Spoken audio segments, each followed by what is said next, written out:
Well, why do you like that? Unbelievable.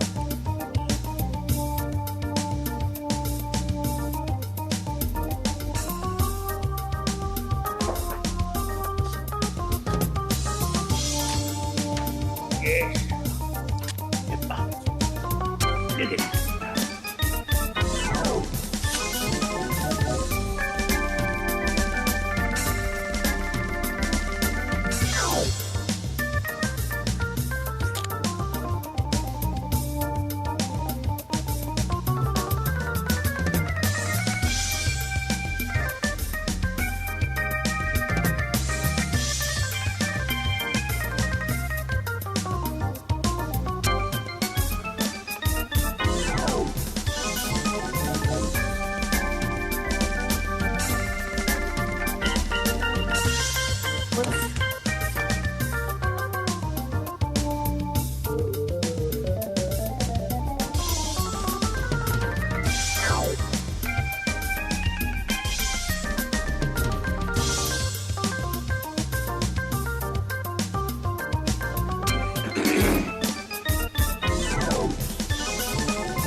Morning, guys. Hey, Mike, how are you? I don't have any video. I'm trying to, for me, showing me. I keep hitting start video and it keeps going back. It's turning me off. Maybe something I'll let me check. Of course, I'm talking to you.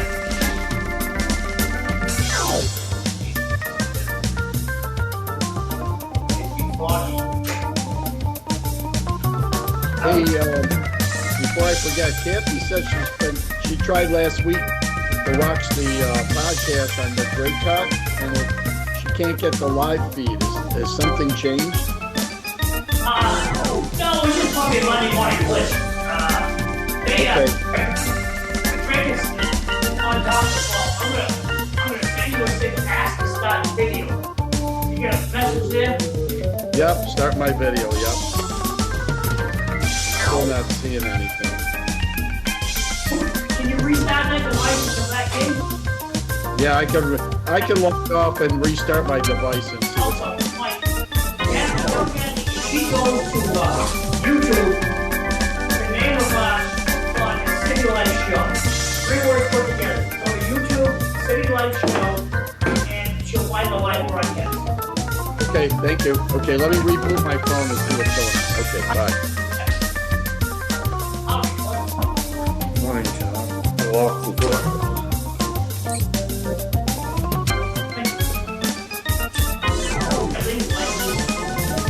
That's what she told me.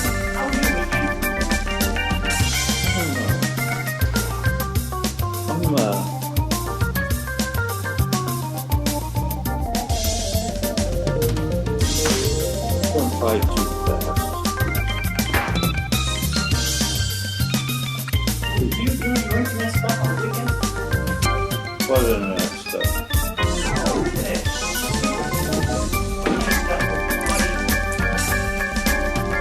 I do a little bit of that, yeah.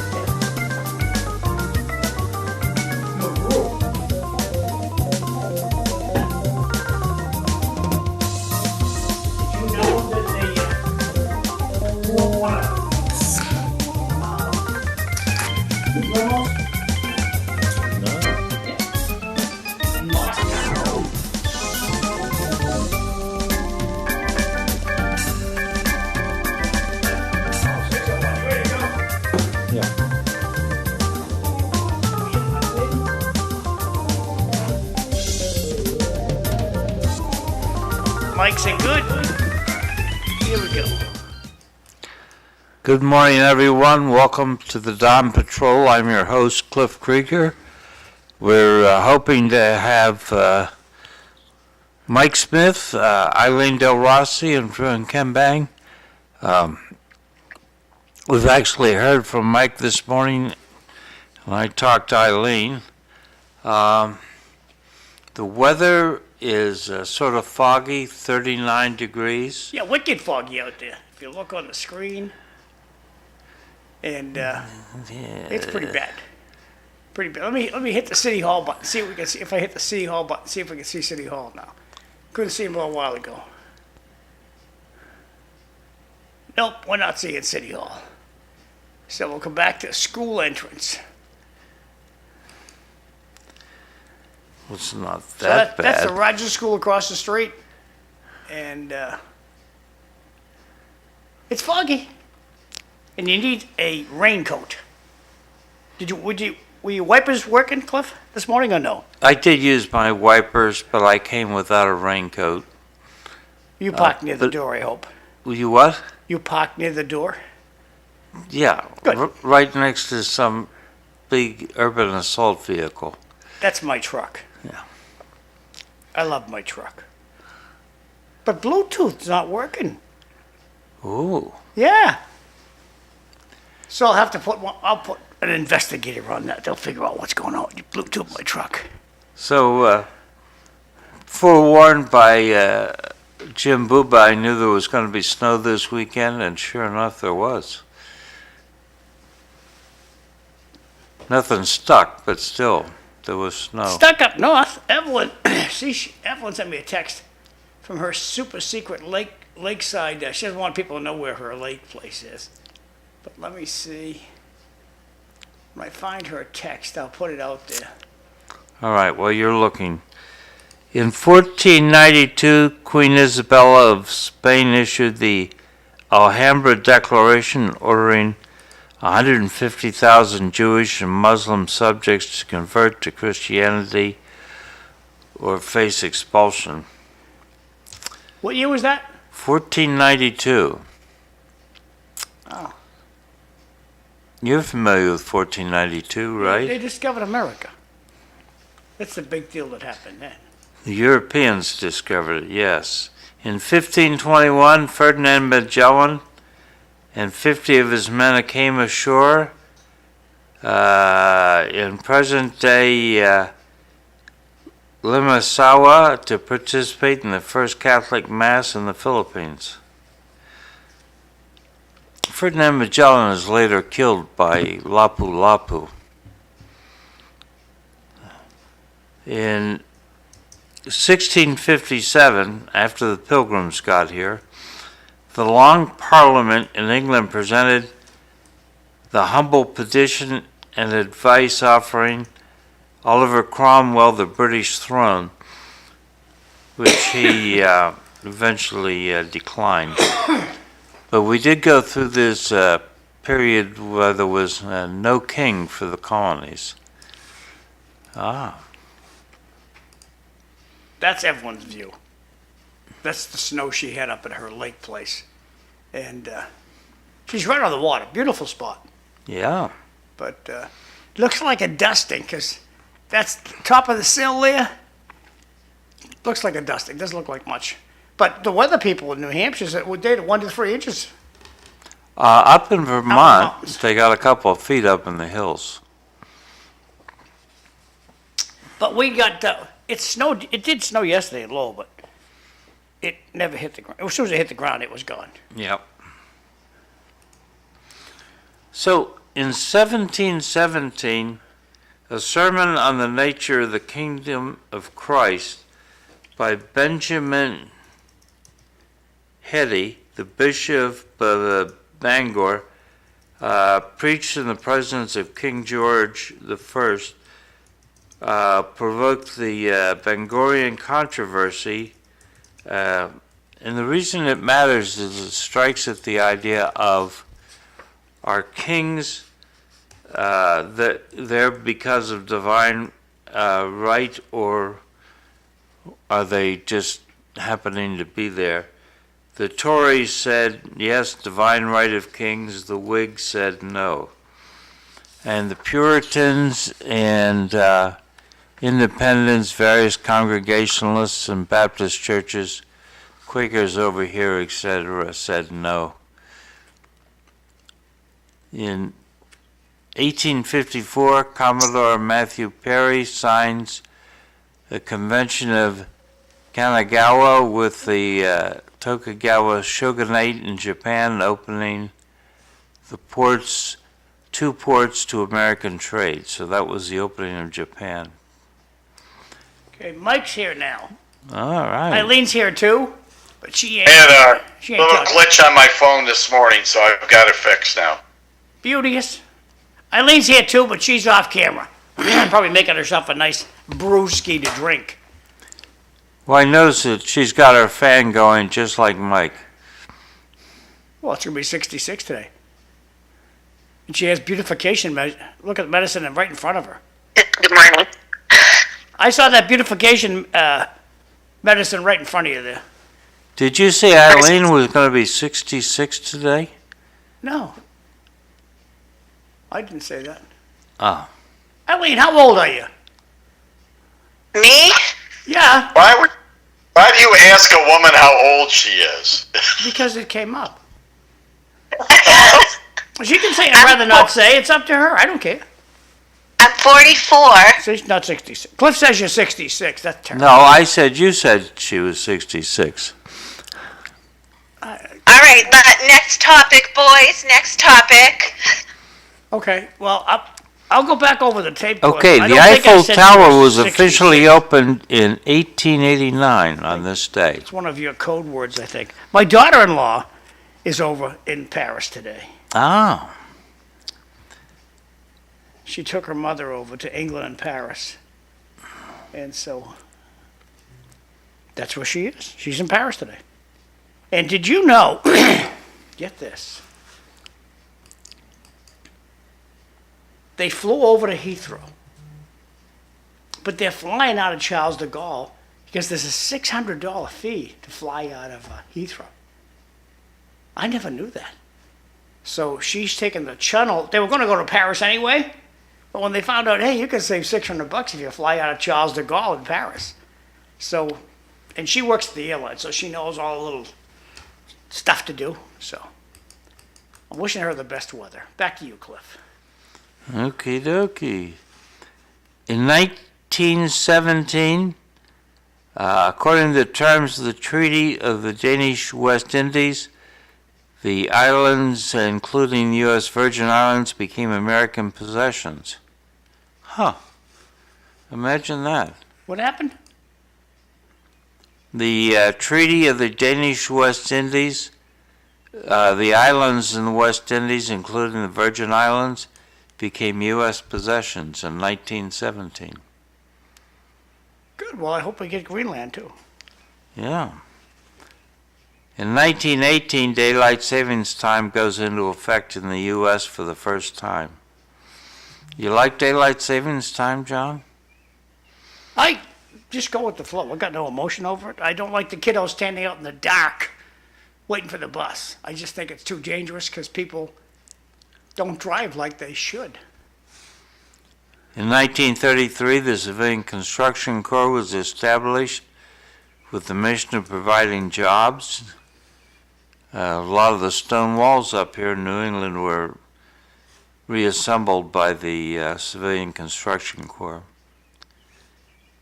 In 1939, preceding World War II, Prime Minister Neville Chamberlain pledged British military support to the Second Polish Republic in event of an invasion by Nazi Germany.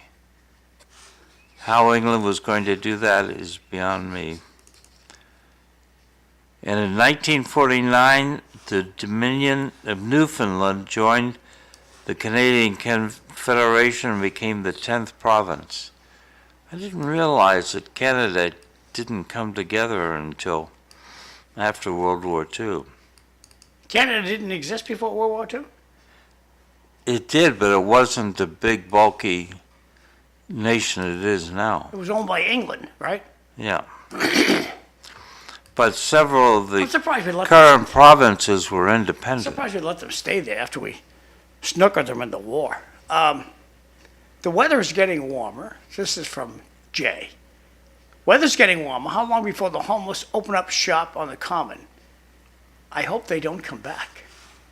And then another texter, as a subscriber to City Life's YouTube page, I was able to watch your fantastic drones videos yesterday. We're going to need quite a few dumpsters and a lot of manpower to clean up after the homeless. Over the weekend, I went to two locations where people had said that the homeless have migrated to, and I'll put the videos up of. It's just amazing. Some live in trailers, some live on a boat.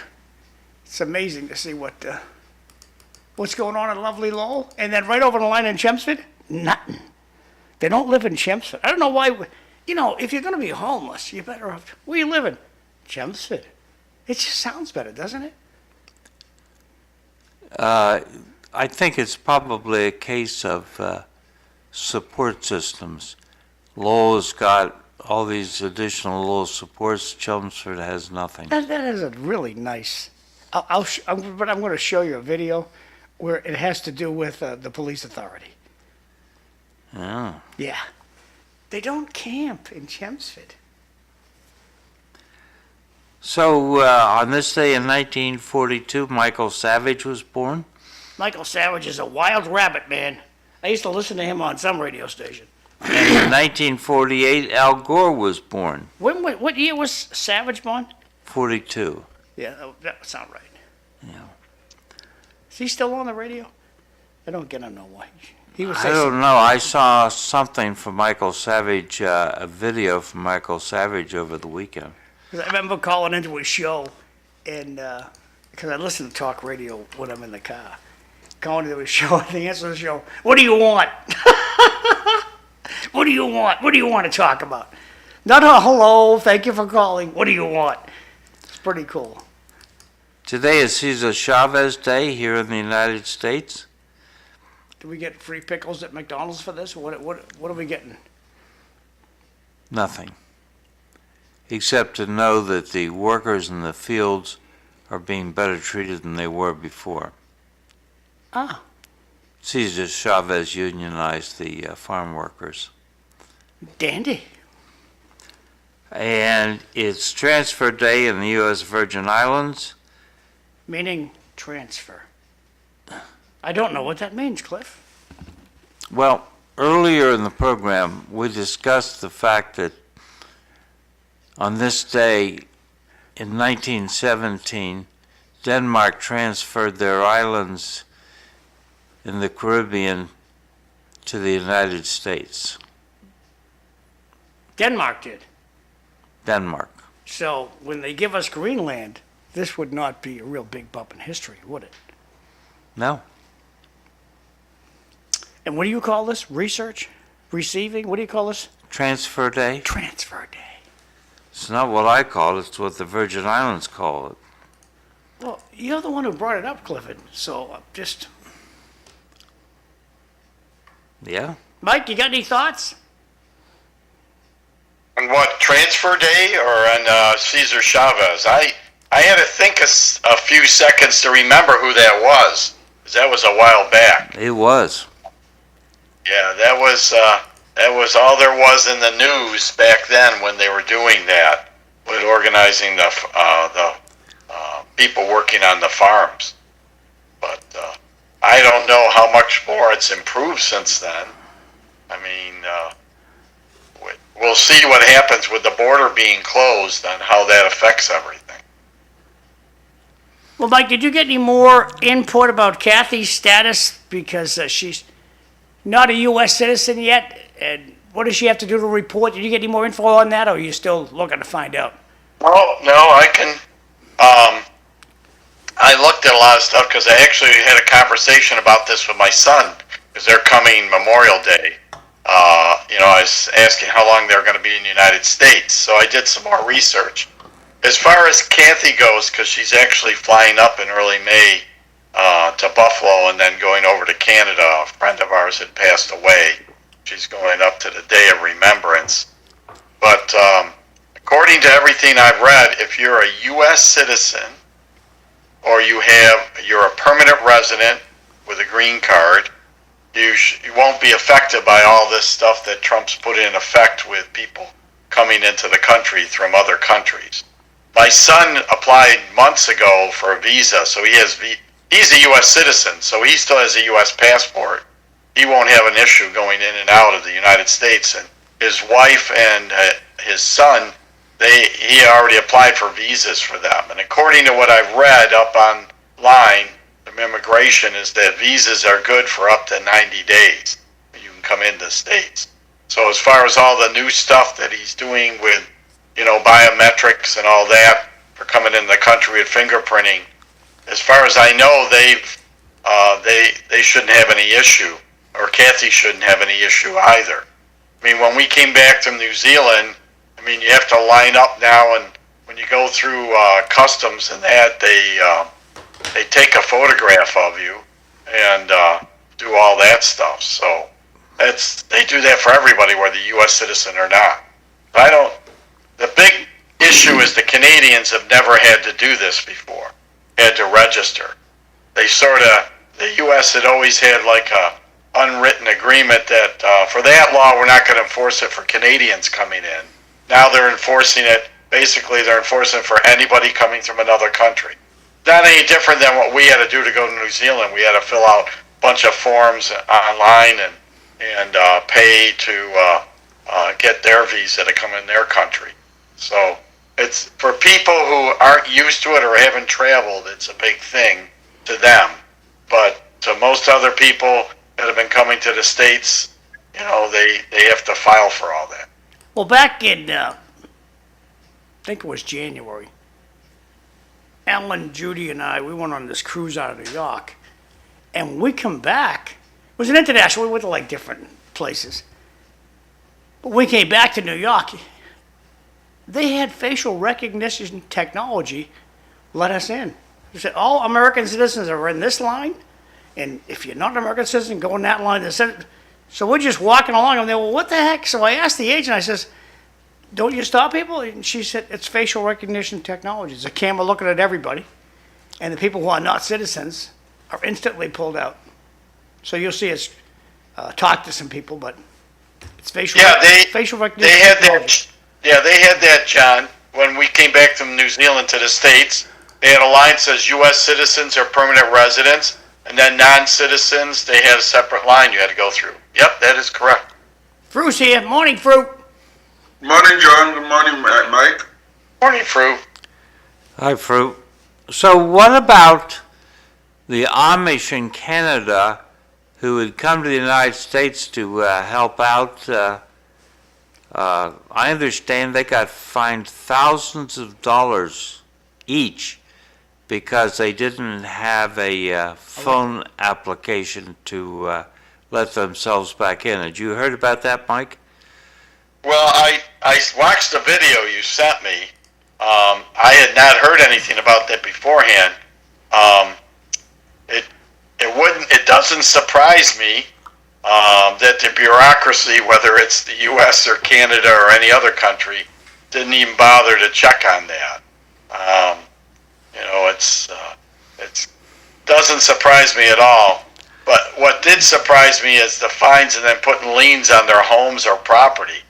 I mean, I don't know if they tried to contact them, but of course, when you don't have phones or internet or laptops, but they could have I'm sure the Amish get mail. I'm sure of that. They could have sent something with the mail to them. So I don't know if anything was sent to them. It doesn't seem like it from watching that video. Well, But I guess they're trying to straighten it out, though, or have straightened. Aren't the Amish American citizens? Not Yes. the Canadian Amish. No, they are not. There are Amish up in Canada. And they didn't fill out the proper paperwork. And they're griping that we didn't fill out proper paperwork, so you got to make it They happen. didn't No. have the proper phone app. Yeah. Yeah. They don't have phones, so they can't have the phone. I remember that during that, you had to fill out what they call Arrive Canada. I had to fill all that out going back and forth. So I'm quite familiar with that. But if you don't have a phone or you're not understand how to do it, yeah, you could have a problem. Now, did they But come I don't. did they, In some ways, I don't understand though how they were able to go into Canada without doing that Arrive Canada. At the time, you had to fill it out and show that you'd gotten your COVID shots. So I'm not quite sure why they weren't stopped and checked, for all that. well, the Amish that I watch travel around in horse and buggy. Are they Yep. traveling over the border horse and buggy? I'm not sure if they do that or not because, bringing animals across the border. Because I know you got to show, like if you're Canadian, you're bringing your dog in, you got to show that it has the vaccinations and all that. So I would think that if they're going to let them ride across in the horse and buggy, they got to show that their animal's been properly with, its medical history. I think they went by train. Oh, they went by train. Okay. Well, then that takes care of that. Hey, I saw over the weekend they have a new airline. It's called Retriever Air. They fly out of 9 different airports, but you can bring your dog on the plane with you. And it makes the dog as comfortable as possible. Yeah. Yeah, I just got a little glimpse of that. But you're right. Catering to the needs of the passengers.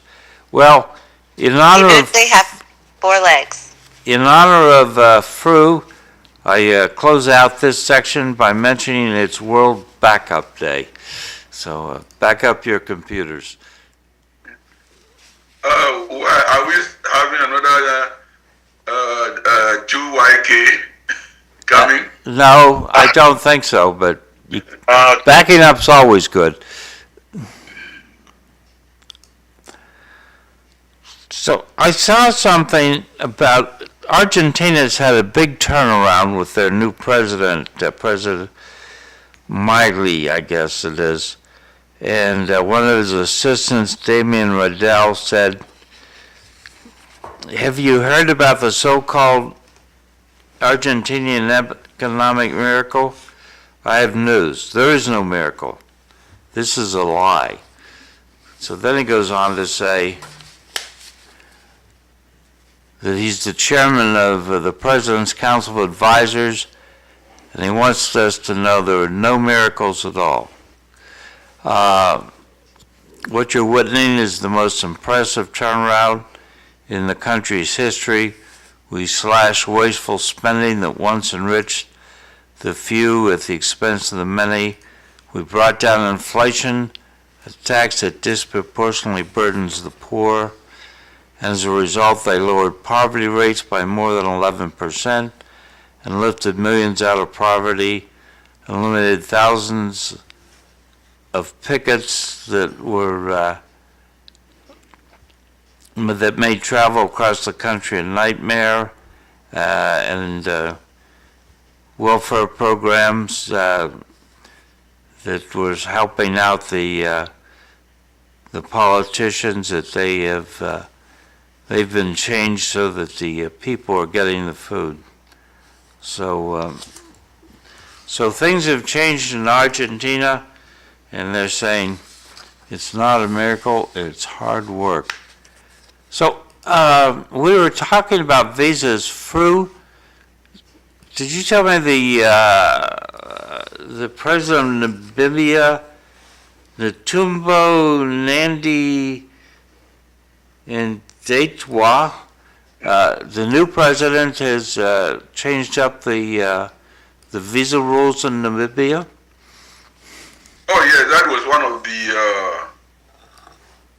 excellency. She is the only second elected female president in Africa. I didn't say there are only two African female presidents. There are three: the president of the Republic of Tanzania and the former president of Liberia, Excellency President Sheila, I forgot her last name, and the new president of Namibia. But Cliff, understand this. The West and America, they go to Africa without visas. But we watch CNN, we watch Fox News, we watch BBC of lines of Africans queuing in front of the Western embassy to come here. Some spend thousands of dollars to apply for a visa, and they are not granted. But Europeans and Westerners, they just move in freely, walk about as they like, and sometimes look condescendingly on the Africans. But even within Africa, Africans impose border visas amongst their own. Do you think that is really reasonable? No, I think they should be like Europe and develop a, what do they call that, the Schengen group, where they travel freely amongst the various countries in Europe. Yeah, but when that's a normal question. And then most people who are ignorant about Africa, they will say, why could they not do this?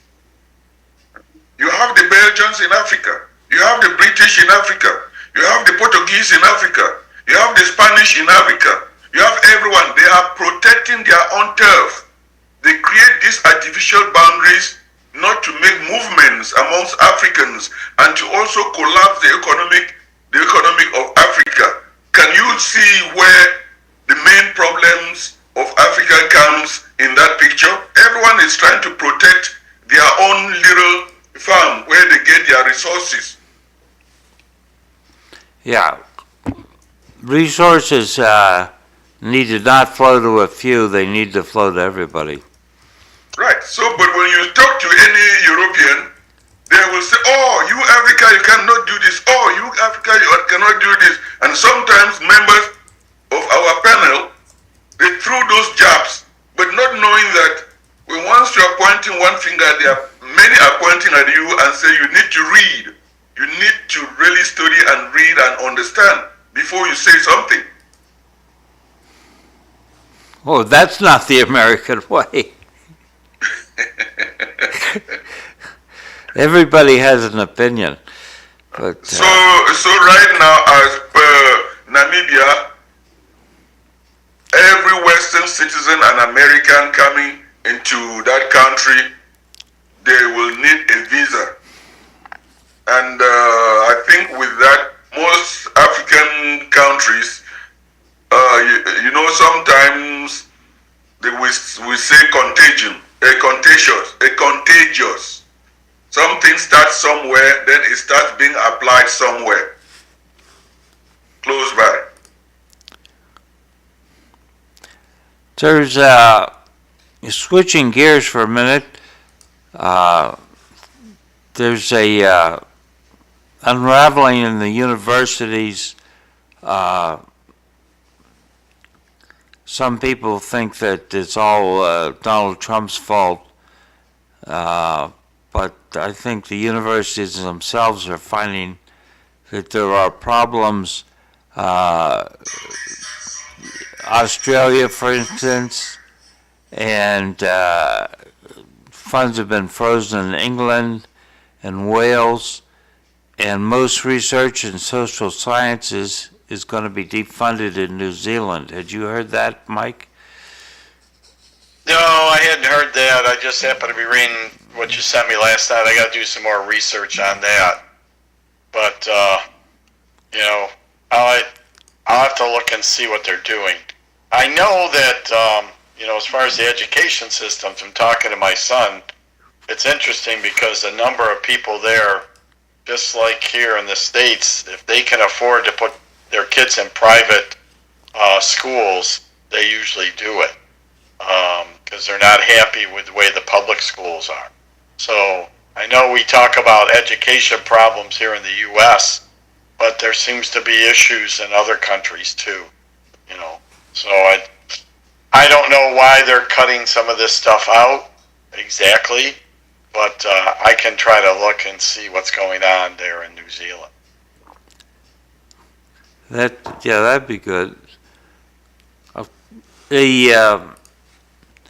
I saw from, and John and I muffed our opportunity here on Friday because we had other things going on. But the Daily Mail had an article, which I think they ripped off from the Boston Herald, that the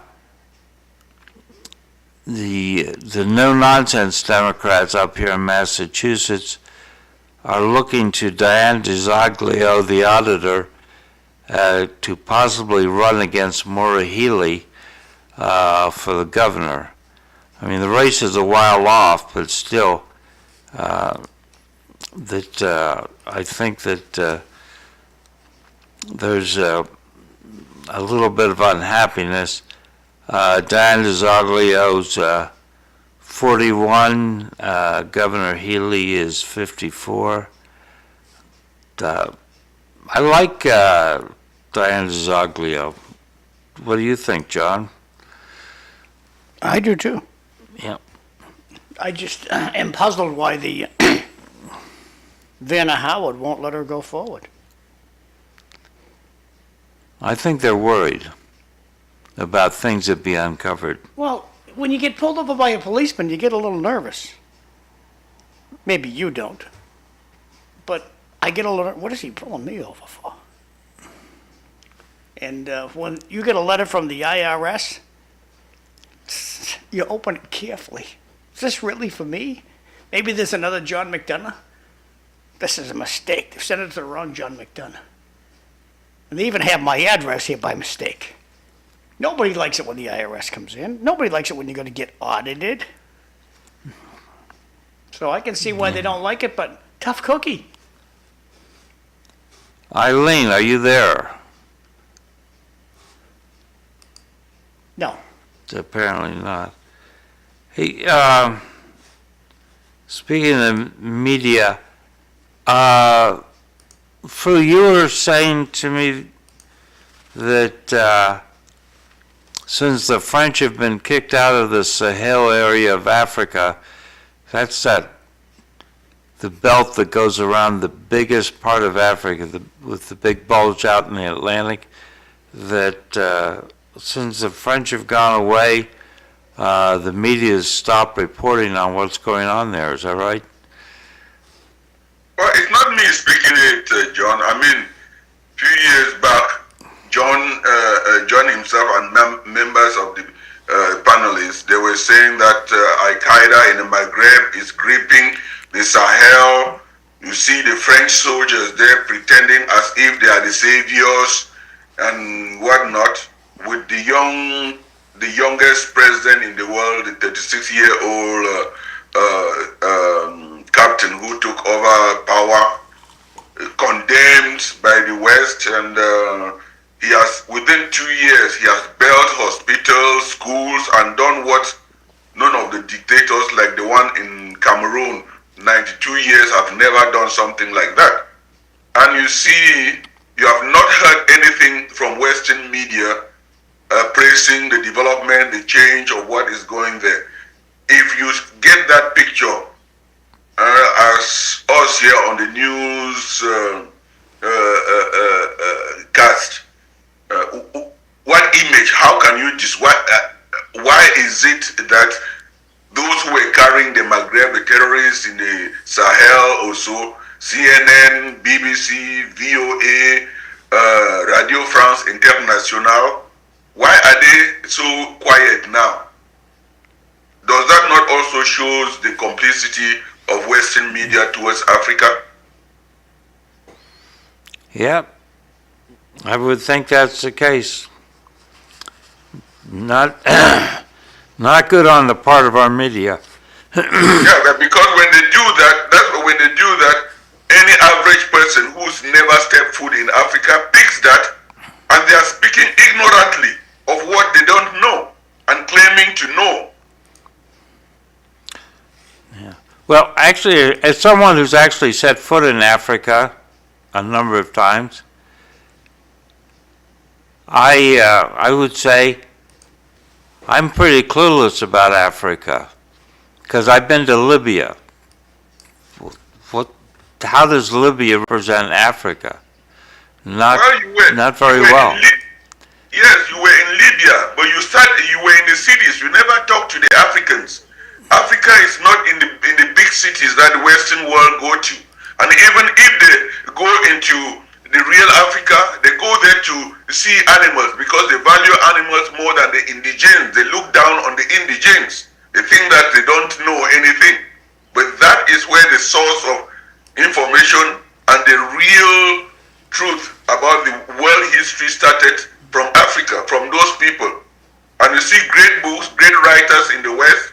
When they go to the suburb and interview those people, get that knowledge and put it in books and make money out of it, and never give tribute to where to the source of that information came from. Hey, I'm going to draw everybody's attention to the, the monitor. This came to me from one of my friends down Florida way, undertaker down there. And coming up summertime, you're going to see you got to pay for parking. So they have a little barcode up here. So you take your phone, you zero in the barcode. It's not their barcode. Unfreaking believable. Let me hit play on this. You're not going to hear the sound, but it's fantastic. This guy's taking a picture of this barcode to pay for his parking, and the cop's there, and the cop says, hey, don't do that. How come? Well, because I'm going to show you. It's a fake barcode. And she peels off the barcode. Watch this. Bam. So you're taking a picture of a fake barcode, and what's it doing? It's just sending you money to the wrong place, and you're going to get a parking ticket. So when you are, you see those barcodes, be careful. It's the original barcode that you're scanning into your phone. Back over to you, Cliff. Thank you. Why, John, that's an eye-opener. Thank you. Oh, you're welcome. Yeah, right. Thank you to my Undertaker buddy down in Florida. Speaking I'm of, not- go ahead, I don't know Mike. if they're there, so. Go again, Mike? I don't know if they're doing that like that down in Florida, so. That's Pinellas County Sheriff. You're saying they're doing it there in Pinellas County? Huh. She's a Pinellas Sheriff. Pineapple County. Yeah, that's the first I've heard of that, so I'd have to look into that.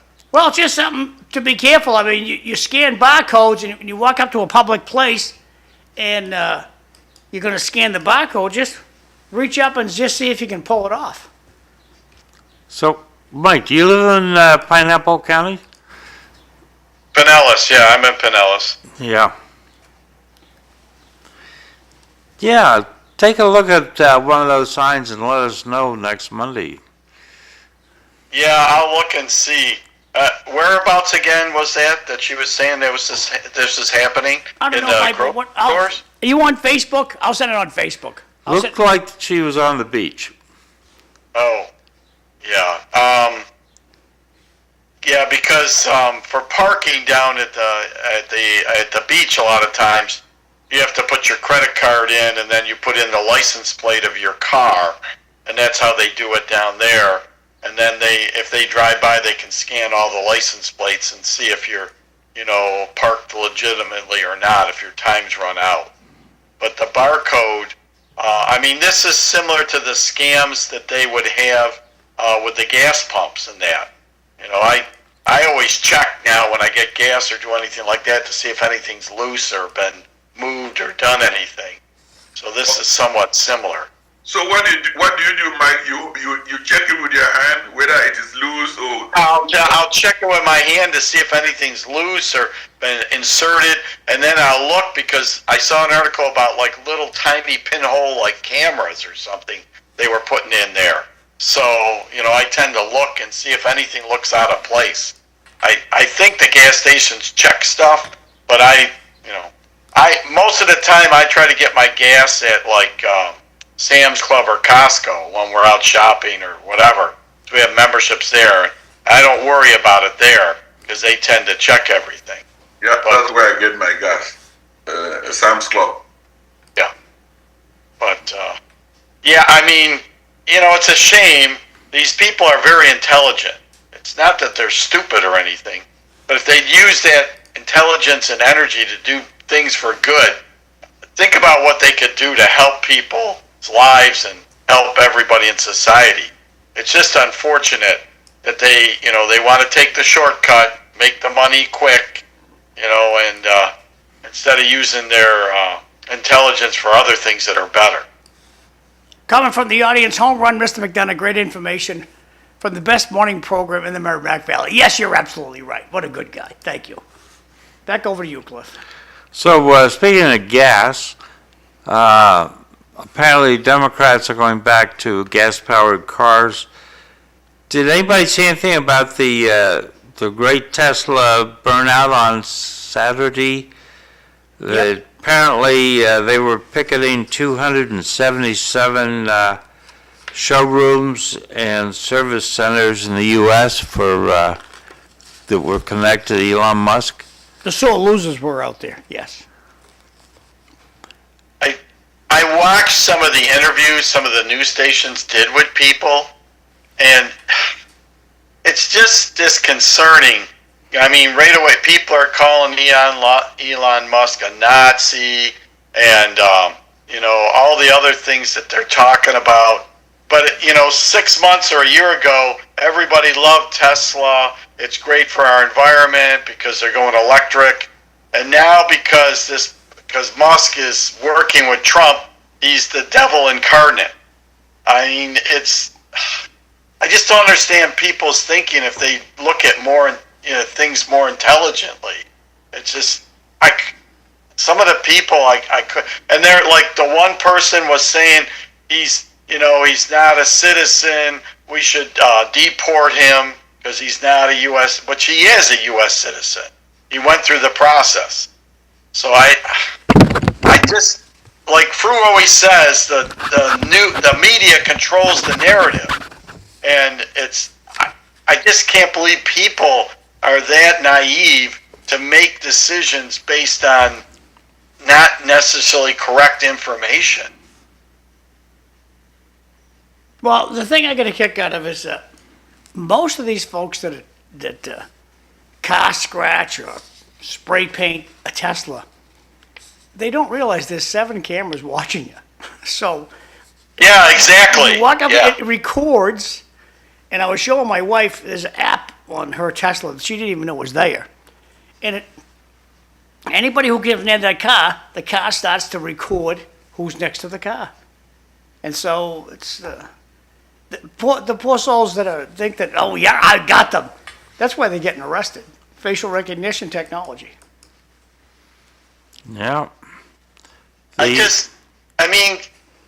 don't have a problem with the protests at all. You have the right to do that. They want to protest against a business. People do it all the time against businesses, people, whatever. That's fine. I mean, you have the right to do that, and good for them. They're passionate about how they feel. But to go and damage people's property or endanger people where they were burning stuff, at a Tesla dealership, that's not acceptable. I mean, I don't know why they need to resort to that. I really don't.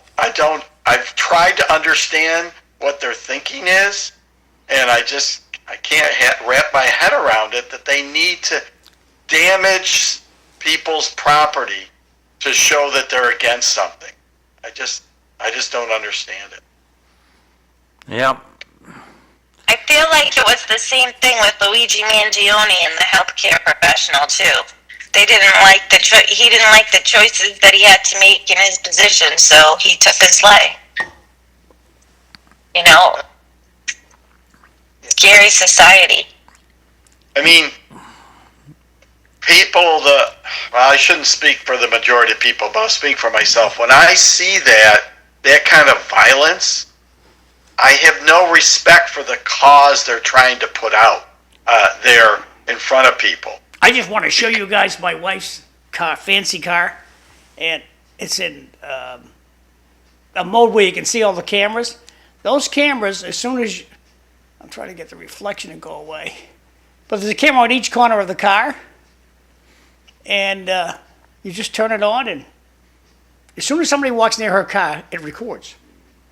But the cameras are sitting there right now, ready to record.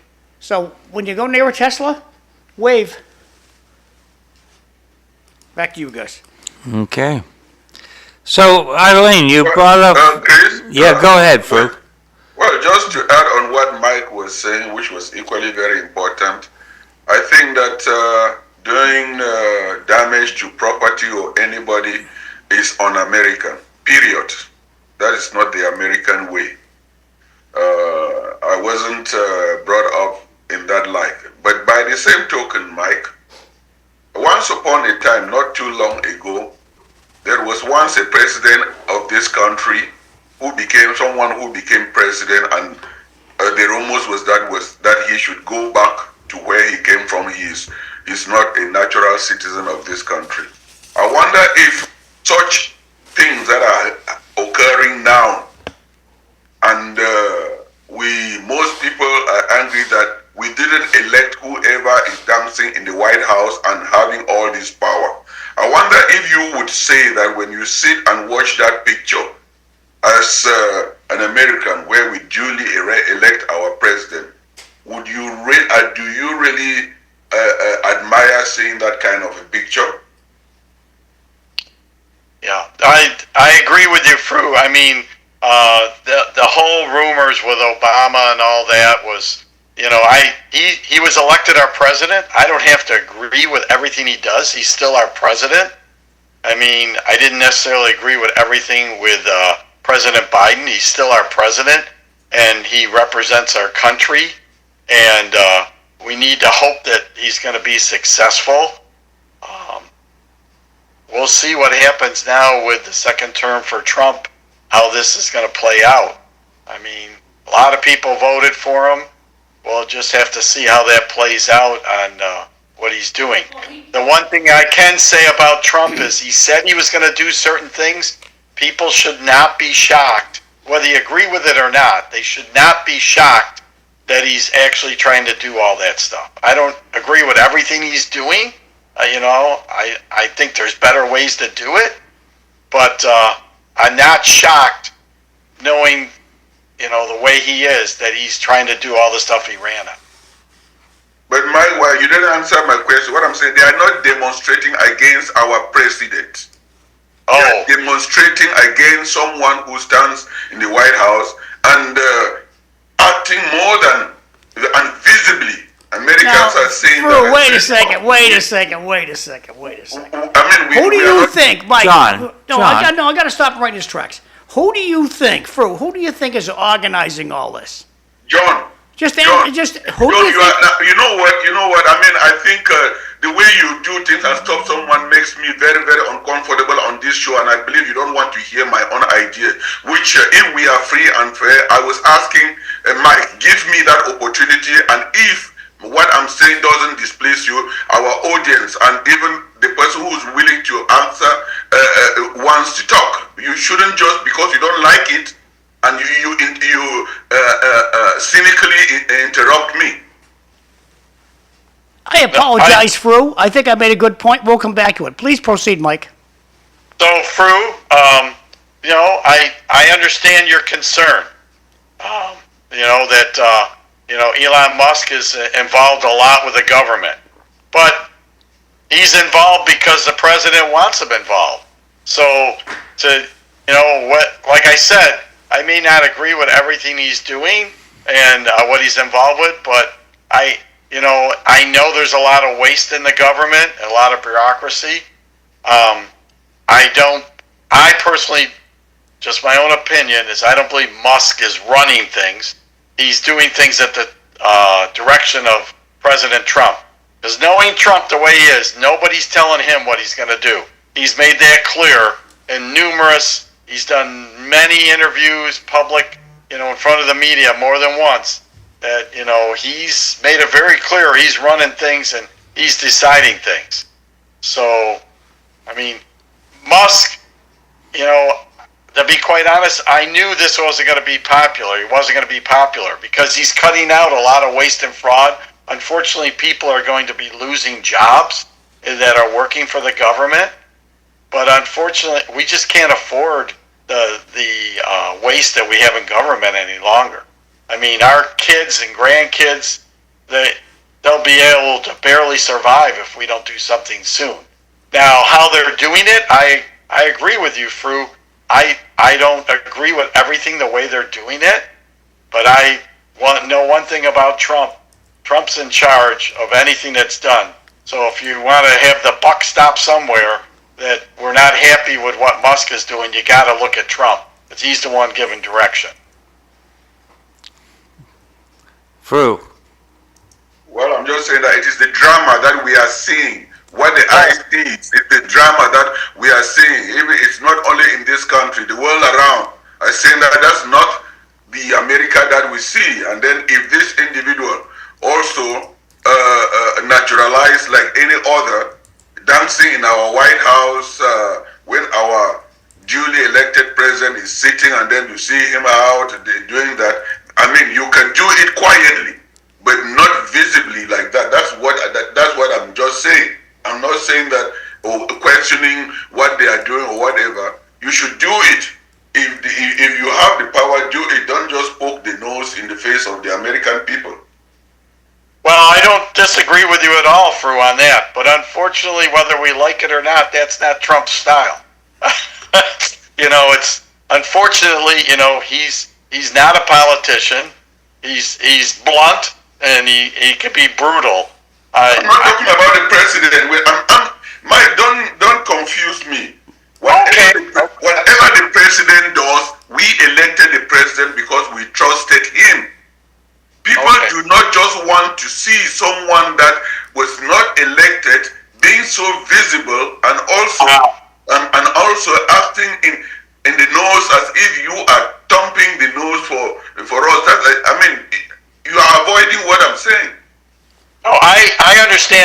misunderstood what you were saying. But- No, I understand now. I mean, I understand you're saying Musk doesn't need to be there with the president. He doesn't need to be, on the interviews and all that. He could be doing that stuff out of reach or out of sight of the media. He could still be getting stuff done. No, I understand what you're saying now. But there is the fact that opponents of President Trump are making this pretty public by going to the courts to get the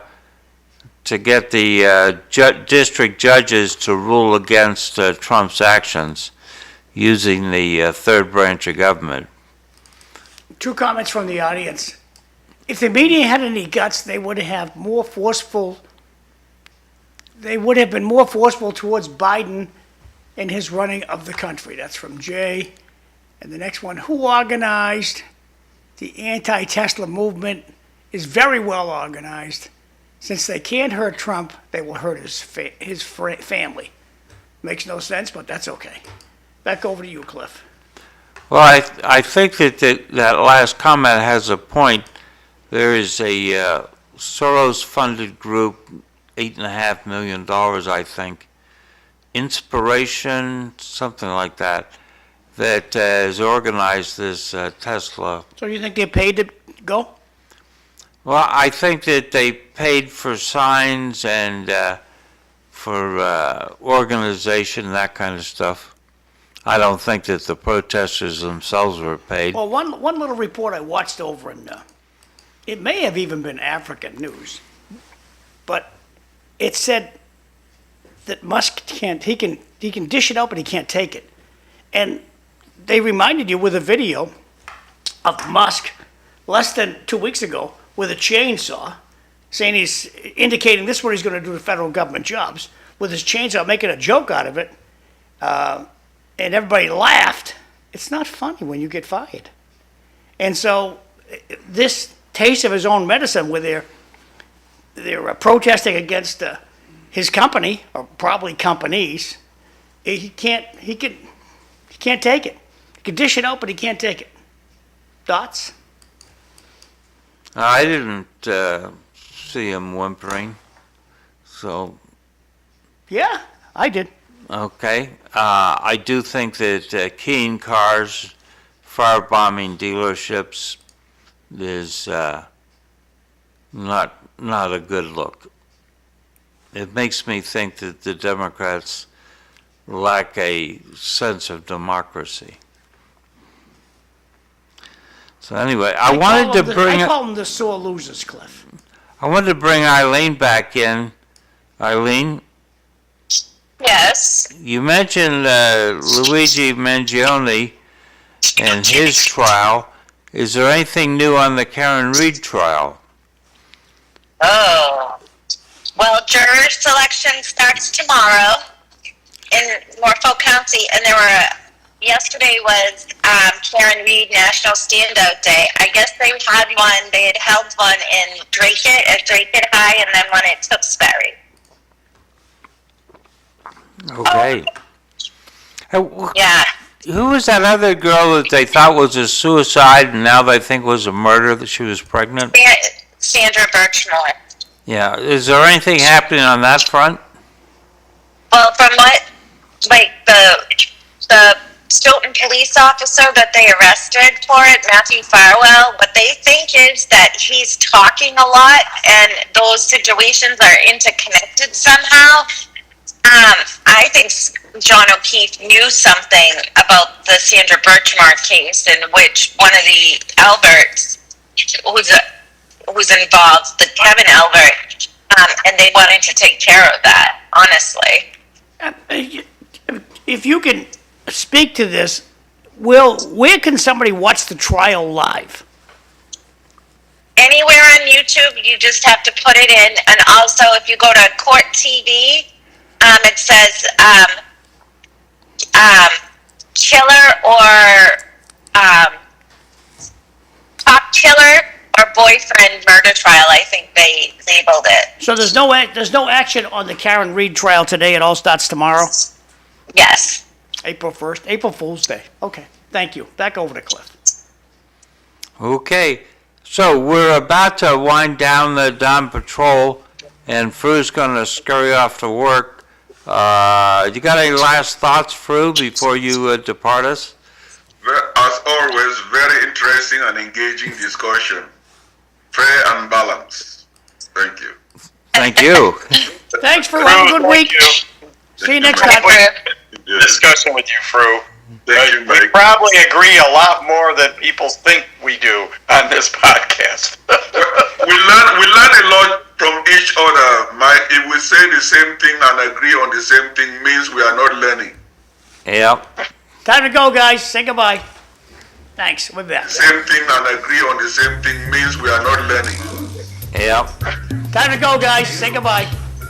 Thanks. We're back. Same thing and agree on the same thing means we are not learning. Yep. Time to go, guys. Say goodbye.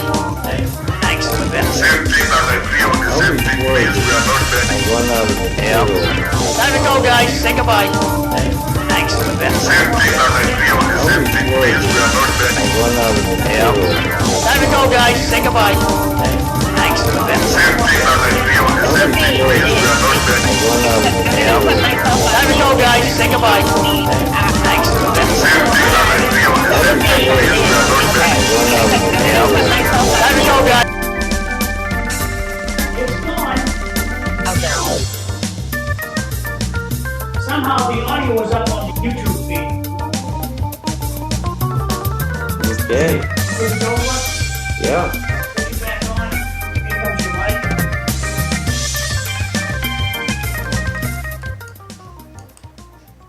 Good morning, everyone. Welcome to City Life Show. I'm Cliff Krieger, your host. We're joined by Mike Smith down in Florida and my co-host Eileen Delrossi up on Christian Hill. How's the weather down there in Florida, Mike? Well, it's going to be probably in the low to high 80s all this week. Oh, Cliff, And- you got a lot of stuff you want to cover this out? Because I got 3 videos I want to show. It was like, I think it was 82 yesterday, 83, and the day before it was 85. We went over, we finally had time to go over to the pool for 2 or 3 hours. We've been running around so much, but hate to tell you that, but it's the way it is. So, well, it's foggy and 39 right now, and or it was 39 when I came in at 6. But it's going to warm up, and the fog ought to burn off. Yeah, it's 41 degrees right now, and it's supposed to be 65. Yeah. So it's 31 up on Christian Hill? No, 41. Oh, 41. Sorry. And I'm on Route 3. Oh, you're on Route 3. Wait, why are you on Route 3? Anthony. Yeah, Anthony, his bus driver was out today, so. Oh, I see. Okay, I'm going to put this on the screen. This is one of Putin's limos. Like President Trump, I think he has like 10 or a dozen limos, okay? They all look the same, you can't tell. This is one of Putin's limos burning down in Moscow over the weekend. This was not on American news at all. When I was fooling around on YouTube watching international news yesterday, this popped up that they burnt down one of Putin's limos right in downtown Moscow. And they're like, wowzers, this is a big deal to me. And I don't think anybody else heard. Eileen, did you hear they burnt down Putin's limo? no, I did not hear they burned that down. Yeah, well, here's good old Moscow. Cliff, you didn't hear either, right? Nope. So they burnt it down, and there it is over there across. This is across the street shot. But the interior of the car blew up, and the windows are still on the car, so I don't know how much blowing up was done. And then he searched his own guards to make sure they weren't carrying anything.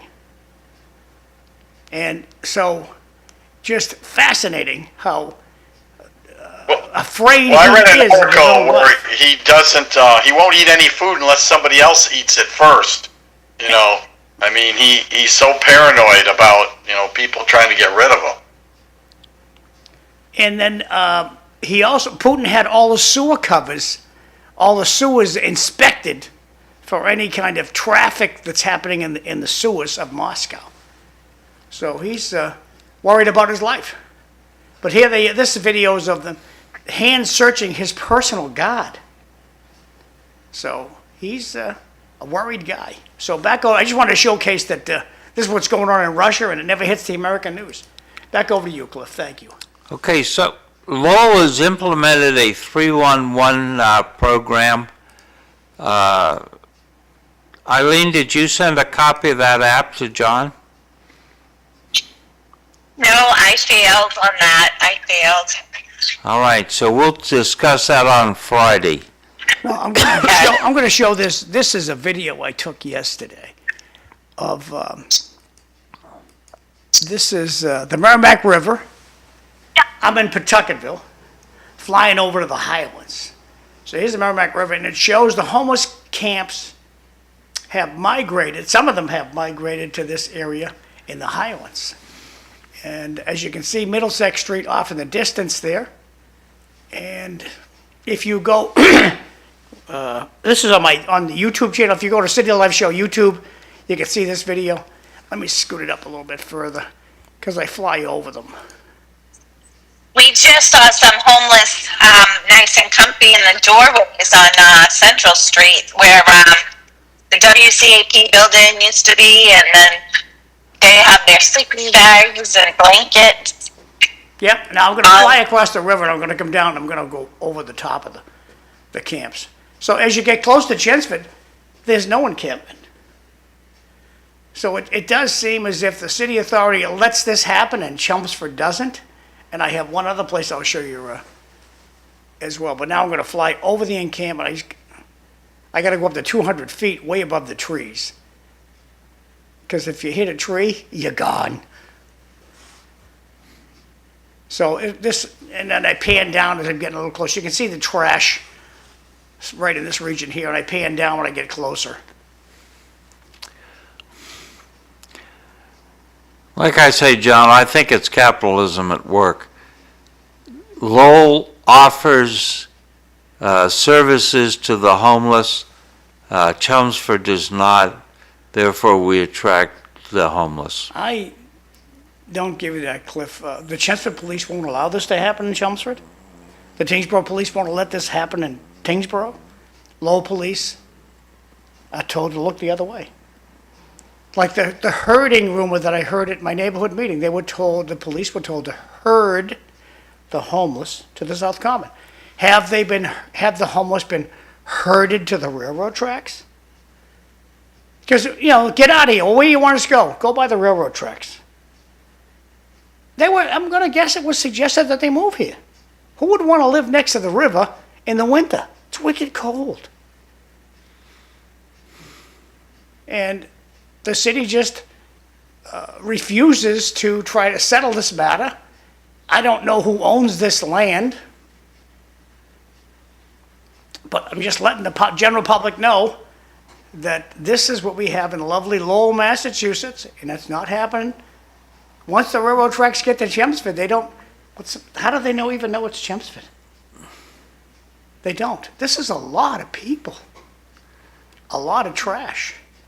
And coming up, I'm going to find the next one. Bobby Hoey tuned me in on that they have trailers. They even have trailers in the Highlands, up by Industrial Ave. So if we kick them all out of Lowell, where are they going to go? I don't care where they go. They can't live on public property. They couldn't care less.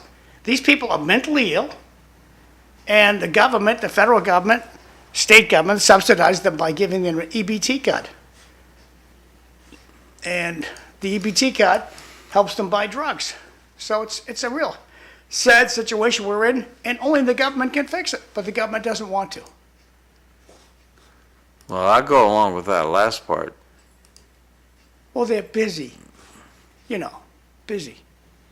It's not that they're busy. Yes, they are. They're busy. It's that the ACLU and other groups are concerned about the civil rights of these people and therefore are willing to see them punished rather than violate their civil rights. Okay, now this one here is the homeless that have the trailers. Now, as you can see, this is the Target Plaza. I just zoomed off. I'll back up a little bit here. Come on, baby, go back there. This is Target Plaza, okay? Target's way over here, and so there's a parking lot way, way, way down, and that's where I parked. But you can see this is the Lowell connector on the left. This is the Xfinity store, Right? and that's Target. So now we know where we are, and the drone turns around to the right, facing Chelmsford, but it's all in Lowell. And you'll see these folks are living in trailers, high style. And I didn't know this even existed. I got to thank Bobby Hoey for pointing me out in this direction. And if you want me to go video your spot, send me a text and I'll go take a peek at it, because once the trees come in, you won't be able to see this. So you can see the trailers coming up right here.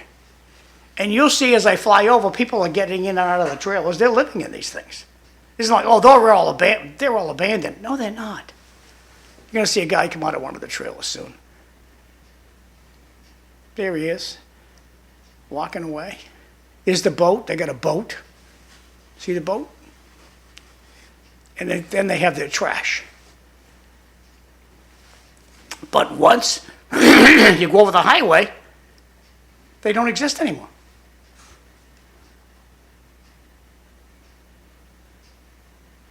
And I get confused. I'm looking at a little screen. I really can't see what I'm doing, so I'm guessing where I should put the drone. So sorry about that. But you can see, you look at the old, that's Cross Point, the basic Cross Point over here. And once you go on this side, there's no homeless.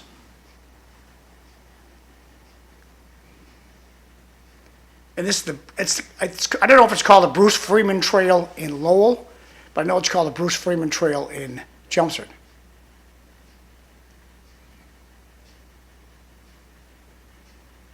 This is 200 feet up because I'm afraid I'll hit trees.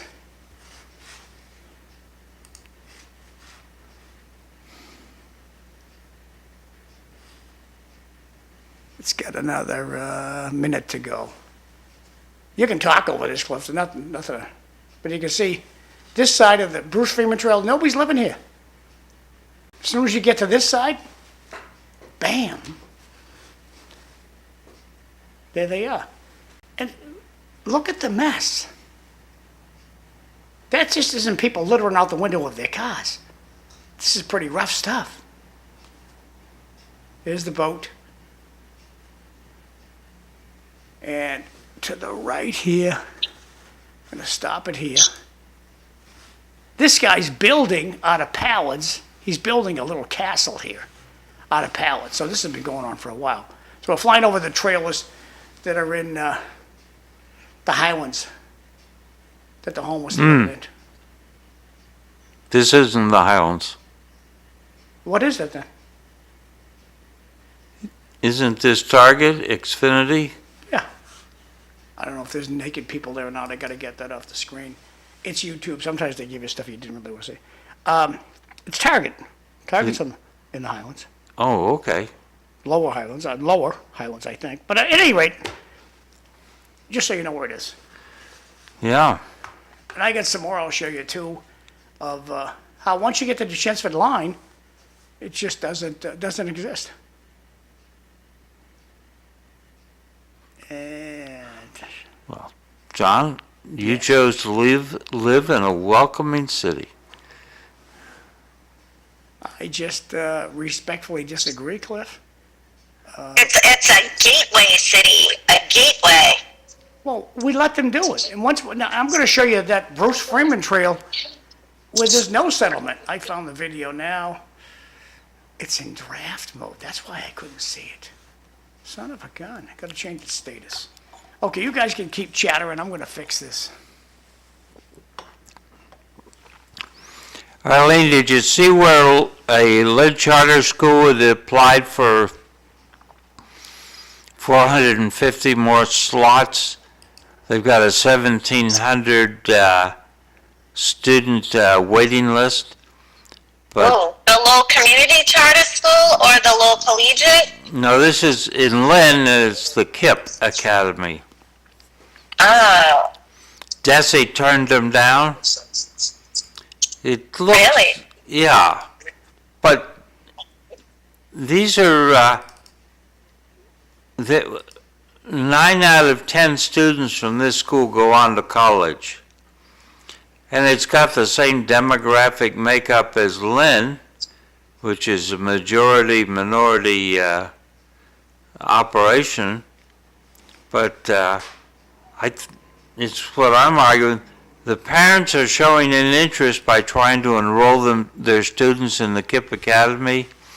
That gets transmitted to the children about the fact that they're expected to perform well in school. John, you're back to the... I found the video that I want you guys to take a look at to show you that it's a Lowell thing. Once you get the chance for not allowed here, for one reason or another, not allowed. Homeless on top of Center Point, huh? And this is top of Cross Point. In case you ever wondered what the roof looked like, that's why I went Cross up and Point. looked. And just so you can see what the roof looks like. But beautiful view from the top floor of that building. You can see all Lowell. Good stuff. Come on now, Johnny boy, you gotta turn around here. This is dilly-dallying way too long. Okay, now looking over to the movie theater. Gigantic parking lot. There's the movie theater. Yep.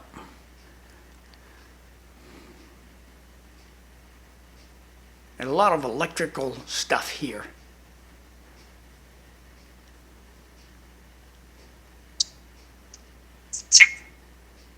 And there's the Bruce Freeman Trail, right here. So I don't know why I'm spinning around like this, but I am. And this is, I don't know how, I think this is probably like 300, it's under 400 feet, maybe 390 feet up. So I didn't want to hit anything, because you got to be higher than Wang Tower or Cross Point.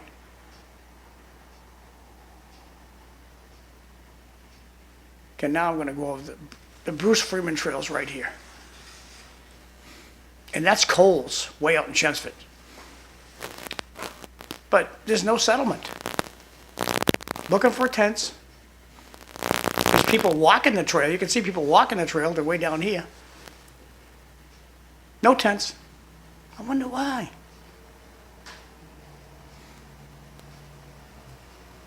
No settlement. So I guess Lowell lets them do this. Just a guess. We'll find out more. But I want to thank Bobby Hoey for pointing this out to me.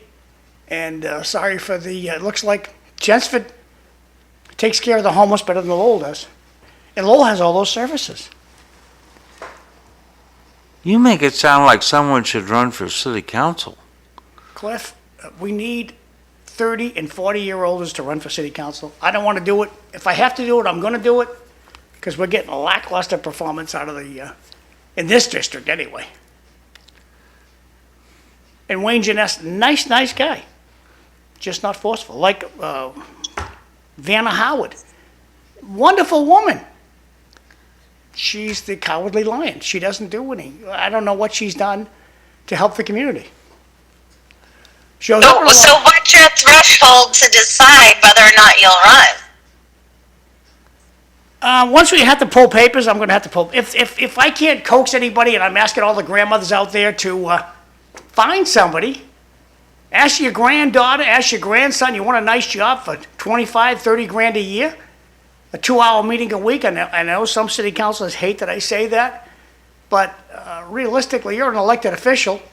You go to whatever meetings you want to. Paycheck doesn't change. Right. And Yeah, we have a joint facilities joint facilities meeting at the city council tomorrow night about the school buildings. yeah, well, you don't have to go to that, do you? Yeah, I'm on that. That's one of my committees. What would I'm happen? on. What would happen if you didn't go?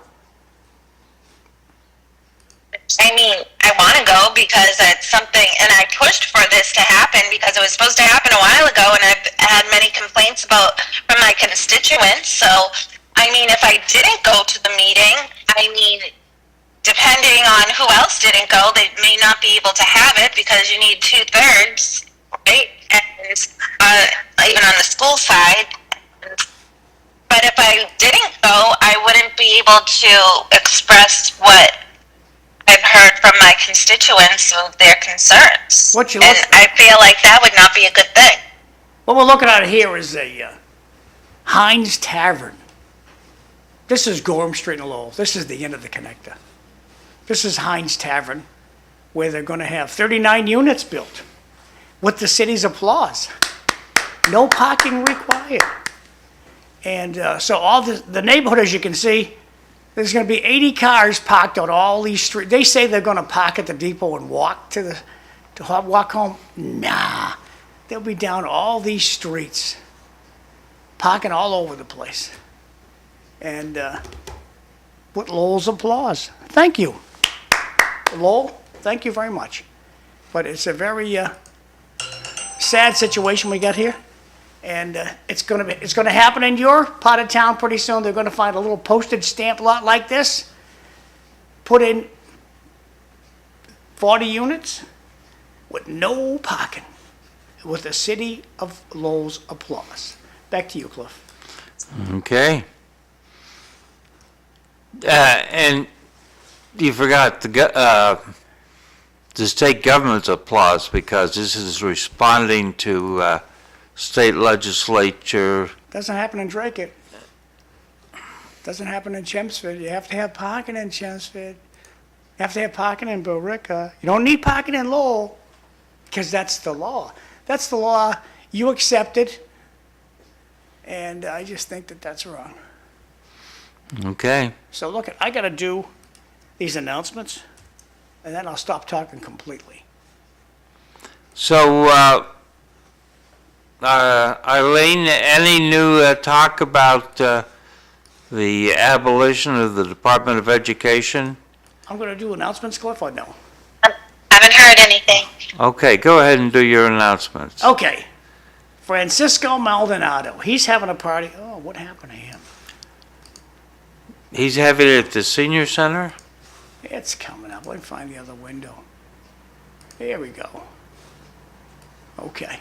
Francisco Maldonado having a campaign kickoff party, and it's going to be, he's running for Lowell City Council in Highlands District 8, Friday, April 4th, 2025 at 7 p.m. That's this Friday at Mount Pleasant Golf Club, 141 Staple Street in lovely Lowell, Massachusetts. For more information, get your phone out and zero in on this QR code right here, and it'll bring you to a website, gives you more information. But this Friday, he's going to have a party. So good luck. Cisco, I think his nickname's Cisco. Good guy. And what is this? Tufts Medicine.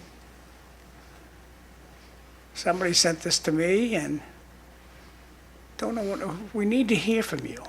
Help us improve health in Greater Lowell. Scan the code and take the 2025 Health Needs Assessment Survey. And you might win $50. So take your smartphone out, zero in on this guy here, and answer that. You might win $50. Moving right along. This is a pretty cool idea. Pup pictures with the Easter Bunny. Chelmsford Dog Park, April 12th. Saturday, April 12th. Get your dog all dolled up, and you can see a pretty little dog right down here. And go and have some smiles. 52 Richardson Road, North Chelmsford. You don't have to live in Chelmsford. You can just go with your dolled up dog. And that's it. So now we're moving right along to the Lowell Senior Center. The Lowell Senior Center is proud to have lunch 7 days a week. Today's the 31st. Chicken salad. That's what we're going to have at the Senior Center. Go over in there around 10:30. I was there Friday, and there were 50 people for lunch. Not bad. So it's $2. You're walking around 10:30. Plenty of room to sit. And plunk down your $2. If you don't have the $2, we'll let you eat for free. And the feedback comes out around 11, and you'll be walking out of there at 11:30. So consider it. Health Fair is coming out in Tewksbury. It's coming up April 9th at the Tewksbury Senior Center, 175 Chandler Street. And if you have questions, you can just call Susan Timmons. But if you want to get checked out, consider taking a walk in there. Danielle McFadden, she's having a party. And it's going to be Thursday, April 3rd. That's this week. 5 to 8 p.m. at Mount Pleasant Golf Club. So be there or be square. Chelmsford Dog Park Spring Work Party to clean the place up. You want to help them out? They show up April 5th, 8 to 12 p.m., 52 Richardson Road in Chelmsford. It's 100% volunteer. You want to be a volunteer, you got some time on your hands, you want to learn more about that, coming up at St. Anne's Episcopal Church downtown Lowell, Saturday, April 5th, is a volunteer fair. And St. Anne's Church, 8 Kirk Street, it's free. Back up there a second. Taste of Town in Wilmington, Tewksbury. This is a great event at the Hilton Garden Inn. You go in there, I think it's $30 a ticket. But all the restaurants in the area, they have a table in there, and you walk in there hungry, and you walk out with a full belly. A good time, and that's going to be Tuesday, April 8th, a week from now, 5 to 8 p.m. Come and join Sixto to Jesus campaign kickoff party for each one of a council at large. And you're invited to go to the Cato West Asian Fusion at 72 Merrimack Street in lovely Lowell, Massachusetts, Thursday, April 10th at 6 p.m. Rita Mercia, she's having a party, campaign party. Re-elect Rita M. Mercia, she's having a party April 18th at the Bunting Club.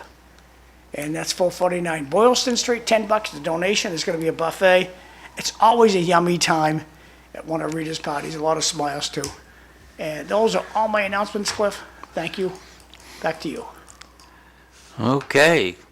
So, Eileen, I'm noticing that Dr. Pinto, the Assistant Superintendent for Finance. Hello?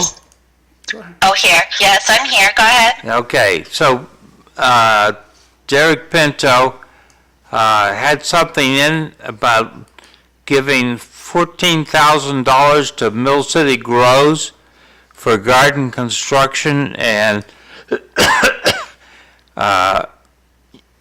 nutrition instruction to students at the Merkland, Bridge, and Sapacera schools. I mean, $14,000 seems like a lot of money. Yeah, there's many questions that I have on a lot of those this week. Yeah, so wait, the first one you said is Mill City Grows, the one that you saw? Yeah. And how much to Mill City Grows? $14,220. I mean, that does make sense. They're in a lot of the schools, and they help the kids learn to make healthy meals. I've seen it. And they have a really good partnership with it. But what was the other one that you said? Well, I was a little concerned. Right now, if it's a $5,000 expenditure, it has to be presented to the school committee and approved, and they're moving to change that to $25,000, which means there'll be a lot fewer items from Dr. Pinto, but it seems to be a lot less democratic control on these additional little expenditures. Right, and that was something I think Fred Bahu, who's on that committee, really, he's the chair, I believe. He's the one that really pushed for it. So I guess they want to put less. I mean, I think the more transparency, the better. But I mean, I don't know what Fred reasons behind it was. I don't know if that's something they do at the vote.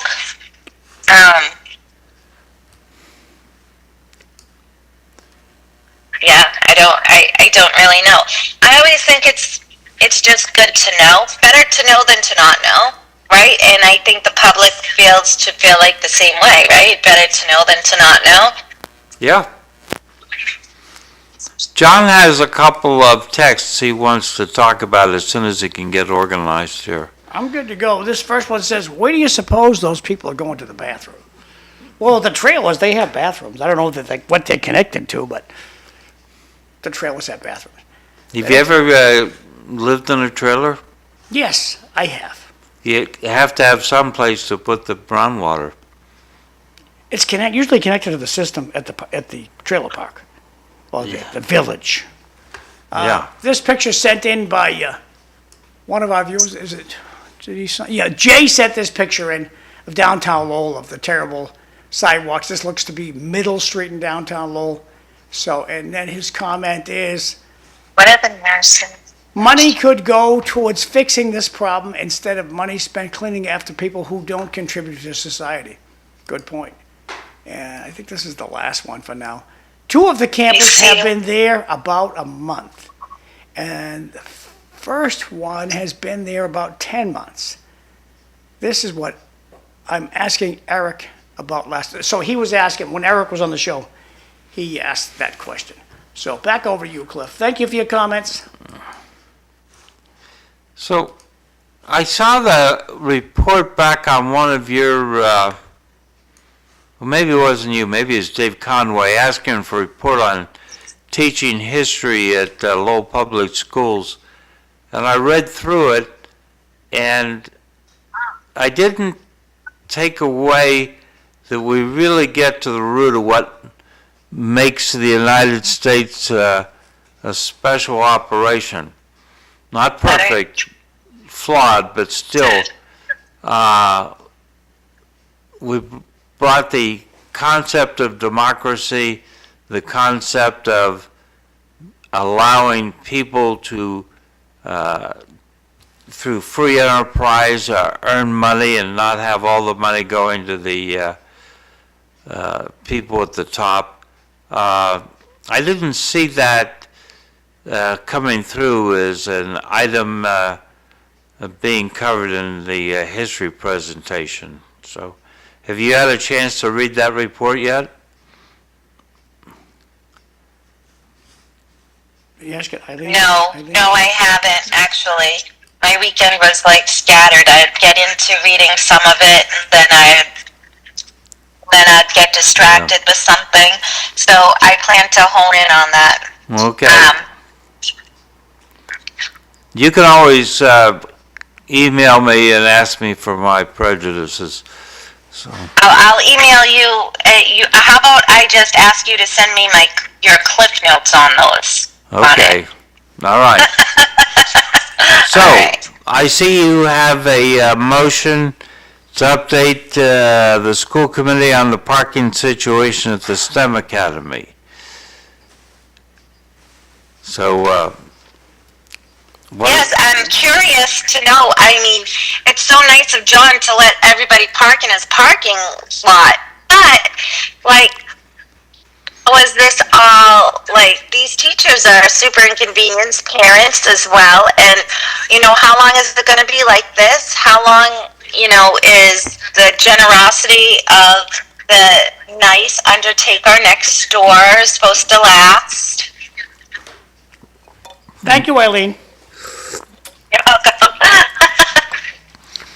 and then somebody has a motion in to organize a cancer walk team to promote student committee involvement. So that was me.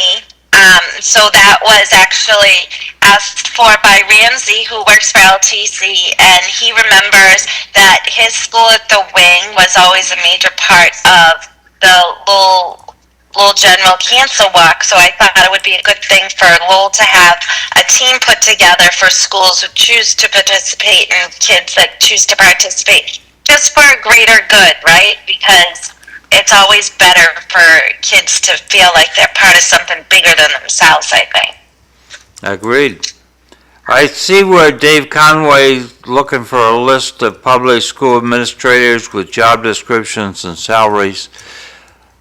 That brings to mind John talking about when Wayne Peters was the superintendent and ran the school system with 5 people, and now what do we have, over 100?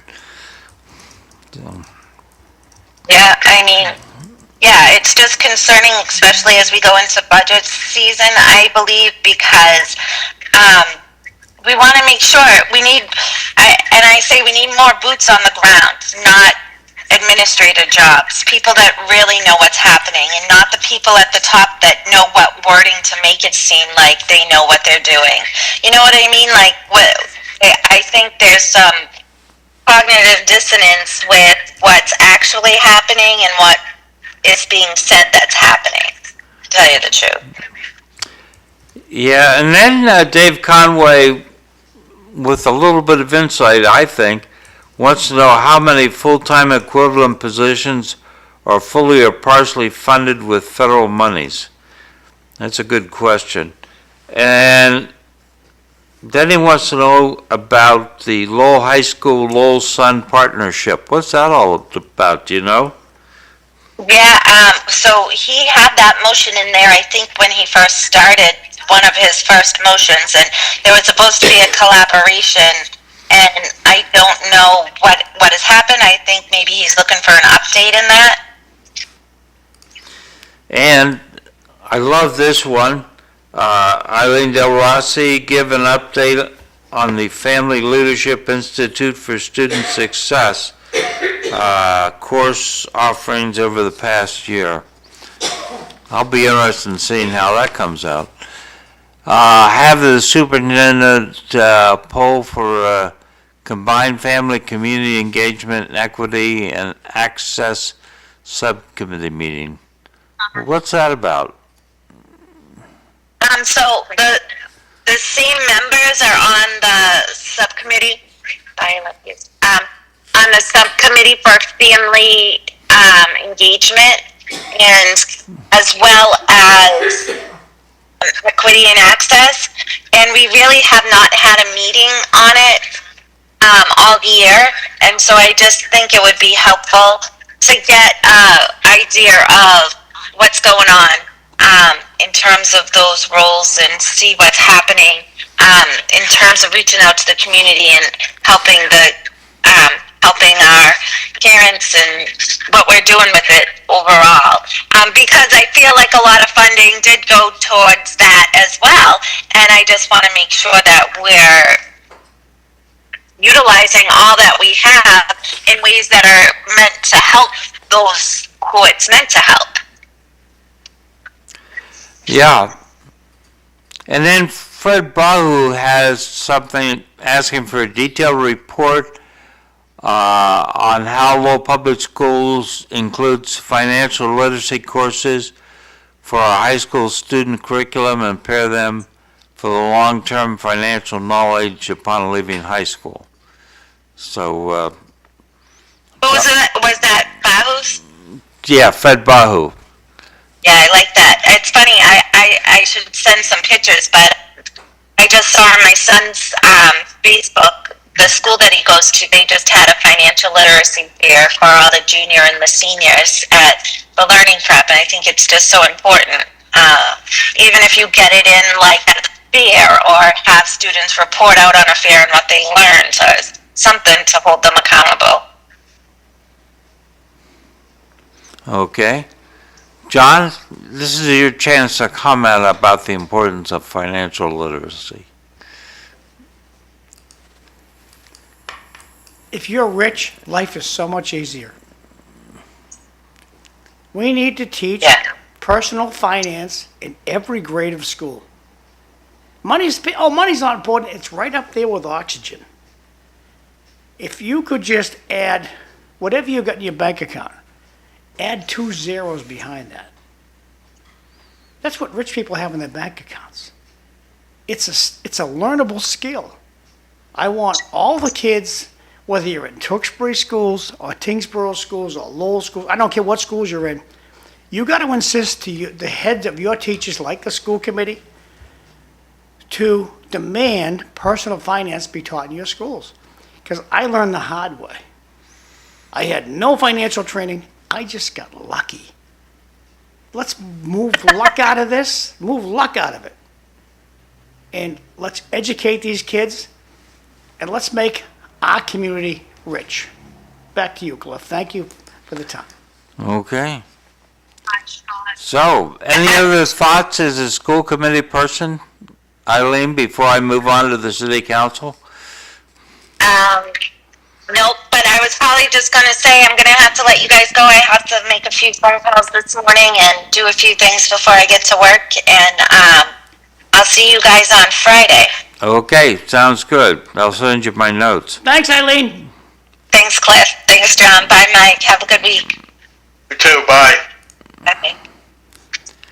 So, City Council, Wayne Jeunesse, Corey Robinson are going to ask the city manager to provide quarterly reports on what kind of problems are reported on the 311 system. They're asking about erosion control methods for the Centerville Apple Orchard project. Yeah, that makes sense. Putting the worst section of By and Baker Streets on the localized paving list for 2025-6. Eric Gitcher wants to know about the benefits of outsourcing irrigation startup and shutdown due to staffing levels here in the city government. So that means contracted, it's what outsourcing is. Eric Gitcher also wants to know how many open positions we have in city government and how long they've been vacant. Cliff, you were saying that it's not in the Highlands where the encampment was with the trailers. This is the city's district map. This is the Lowell connector. District 4, which is the district that we're sitting in, ends at the connector. But as we go out to the connector, this is all District 5. So is District 5, I don't know what, is that South Lowell? Is that the I Highlands? think of that as South Lowell and the Bleachery, right? So I stand corrected. South Lowell, it's not the Highlands. So that's South Lowell. And doesn't happen in Chelmsford. Isn't that amazing, huh? Doesn't happen in Chelmsford. No, it makes sense to me. Wow. Back to you. We need city councilors to run. We need your kid, your grandkid to run for city council in all the districts. Because competition brings out the best in people. And That's city true. councilors hate, I got to challenge it because of you. Well, it's going to make you a better councilor. The other thing is, you have to vote. If the city council members finally noticed that the number of people that voted in downtown Lowell had tripled up around 15%, they would sit up and take notice. They'd answer phone calls and emails. Well, when you call some city councilors, they don't even say who they are. Hello, this is 978-808-8200. Leave a message. Not even their voice. Mike, something, Comment could from the you, audience left, then we're going to move on. all right, well, just a second until I finish my question, Go Mike. ahead, please. Mike, could you look up sometime and see what voter turnout is down in your location? Maybe we can do some comparison. Okay. Voter turnout. Okay. Yeah. All right, John, you have something. Yep, comment from the audience. And he says, if you drive on Fairmount Ave, you're going to need a 911 on speed dial. I think he's talking Fairmount Street. Yeah. It's rough. It Is it? looks like it needs to be paved. Who's your counselor? Corey Belanger. He's going to solve the Corey's problem coming. I think he's coming this week. Wednesday. Okay. with Linda. Maybe he'll know when they're going to do Fairmount Street. He'll come on Monday, a little bit into the future. Beautiful. He's also doing speed dampening. He's moving for some speed dampening action on Fairmount because the people complain about those of us who think that it's Route 38. Okay. And speaking of Corey, he's going to ask for an update on the upcoming Andover Street project, in which I expect they're going to totally screw things up. If they want to fix things, they need to create the Marie Sweeney Bridge. What do you think they're going to do to Andover Street, Cliff? Because the state doesn't really care for your opinion. They'll have we had public hearings where we showed up and we're like, tell us what you want. They don't listen. I remember all the whining that went in to put in a drugstore up by the Rourke Bridge. All kinds of whining. Oh, it's terrible. We don't want this. They let the drugstore build it. Now that company's closing the drugstore. So it's crazy what the city does, and it's all about revenue. It's all about, well, we let them build so we can tax the daylights out of them. Don't you understand? And then we get the tax money, and we blow it on hiring our friends who don't know what they're doing. Welcome to Lowell. They're going to try and slow down traffic on Andover Street. Electronic ticketing. Stop them. Hit them right in the wallet, and you'll do 25 miles an hour. Which will just make the traffic worse. Make the traffic what? Worse, W-O-R-S-E. What's the speed limit? I think it's 35. Okay. So it's 35. So, the mayor and Rita Mercier want to look at the feasibility to raise the income threshold for senior property tax exemptions. As a senior, that makes sense to me. Hey, Cliff,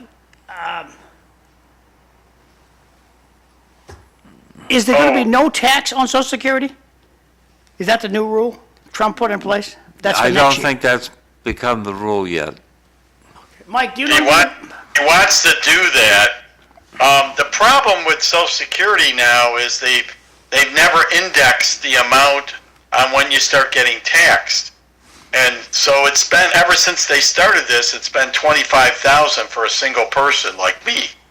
And so everything else has been indexed to, to inflation. So now what happens is, basically somebody like me for Social Security, say I get $20,000 a year in Social Security income, all right? So you got to take $10,000 of that and add it on to your included income and then your deductions and everything.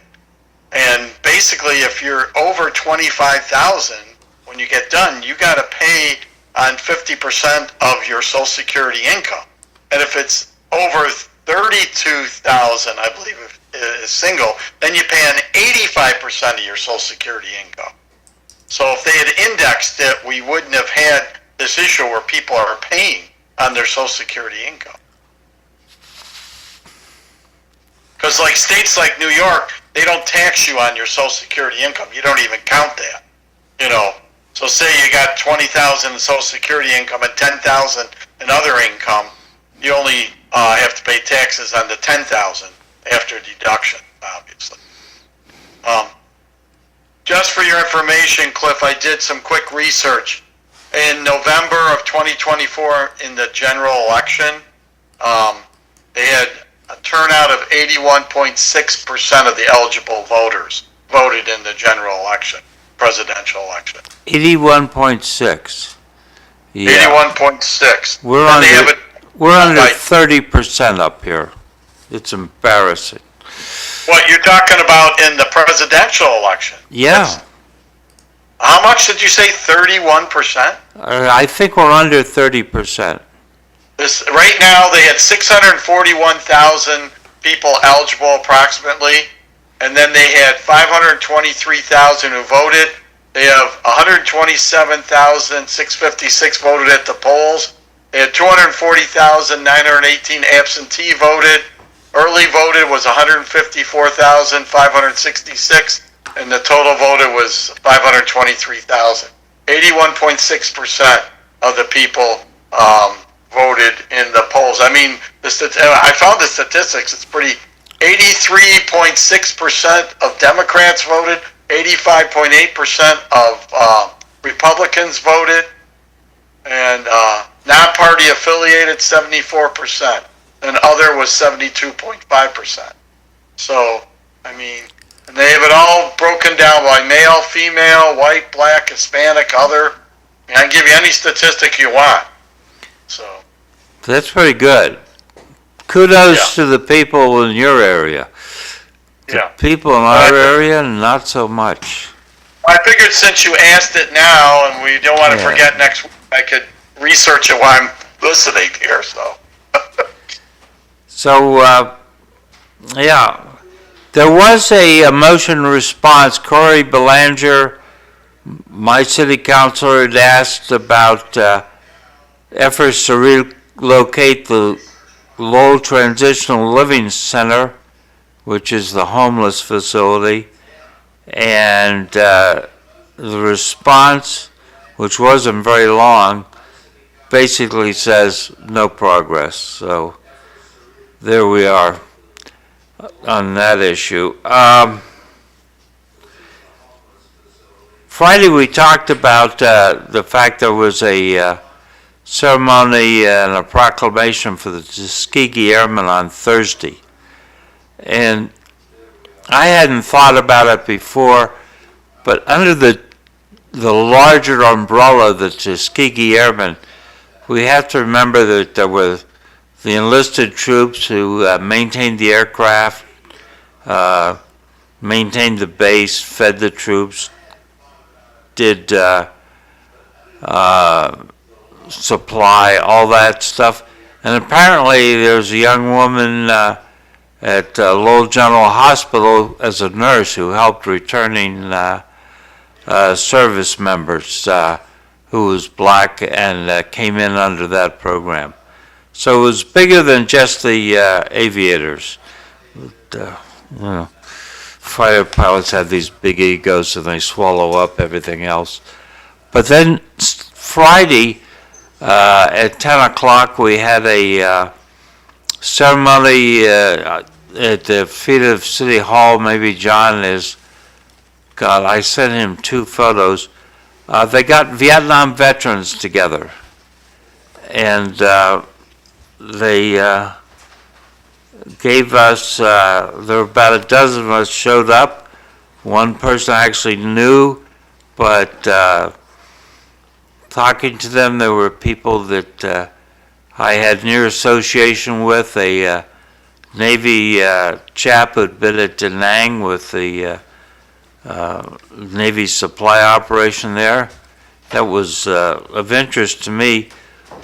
We redid our squadron building with lumber, plywood, and 2x4s we gotten from that Naval Supply Office. We traded off about 10 bottles of whiskey for it. Worked out fine. They came up in a truck and dumped it all off, and then we rebuilt. But they gave us a little triangle with the American flag in it, a little wooden thing. It was about that big. I gave it to my wife because of her husband who died in an Air Force aircraft accident during the Vietnam War. And then they gave us a little pin and a little badge we can wear on our jackets. Jay Gaffney was there, someone I know. He was in the Army. As I said, there was supply guy, there were Air Force people, Army people. The one thing that I regretted, Vice Mayor Paul Rathayem read the proclamation, but we didn't recognize that in Lowell we have people who lost parents in the war, like Paul Rathayem's father was in the Cambodian army, and he went in to fight to keep Phnom Penh, the capital, from the Khmer Rouge.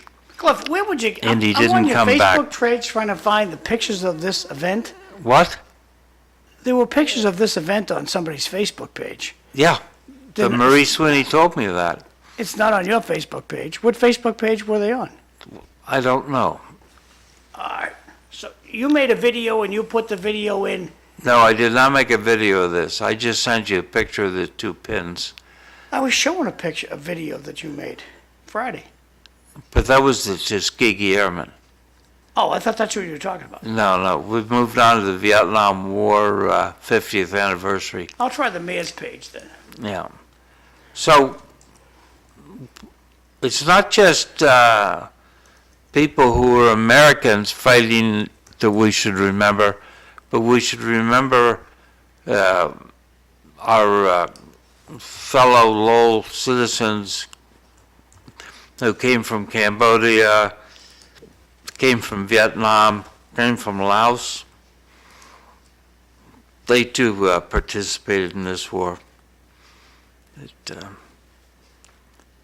It seems that way. Hey, when do you think they're going to put Corey Belanger out there? I mean, when I look at the mayor's page, they still got John Leahy up there. What, don't they have an official picture with Corey Belanger? Don't they like the guy? Puzzling. Well, that was the original swearing-in photo. I understand, but things have changed. Yep. So, this is what you're talking about here, Cliff? Yep. All right, now I know what we're talking about. All right, so this is the event you went to? Corey's Yes. there? Yeah, Corey was there. The Paul mayor's there? Rathayem was Paul there. Rathayem, yep. The Good crowd. mayor, the city manager was there. Yep. There you see. And the Air Force ROTC presented colors. Did a good job. Dedicated kiddos. They do a nice job. Yep. There's Jake Gaffney. What's Danny presenting? The mayor? He's presenting one of those little pins. Okay. Paul Rathayem speaking. Vice Mayor. He's reading the proclamation. That's Eric LaMarche in the blue sweater with the white stripe through it. He forgot his jacket and tie, I guess. Yeah. And that's ROTC? Vice There's Mayor. a lot of kids there. And lot the of- mayor with the junior ROTC, yep. So these kiddos usually want to go into the service. Yeah. So quite the good crop there. A lot of young women there. Yep. And this is on Mayor Daniel P. Rourke's page on Facebook if you want to check out these pictures.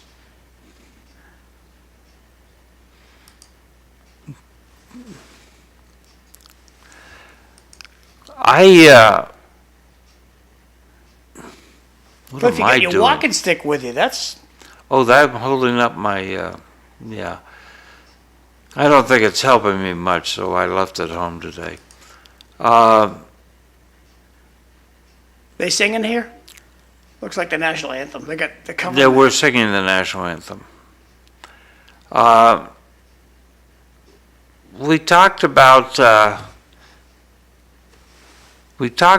fact that a lot of people didn't have a good homecoming. I came back in '66 and I went to Germany. I came back a second time in December '73 and went to England.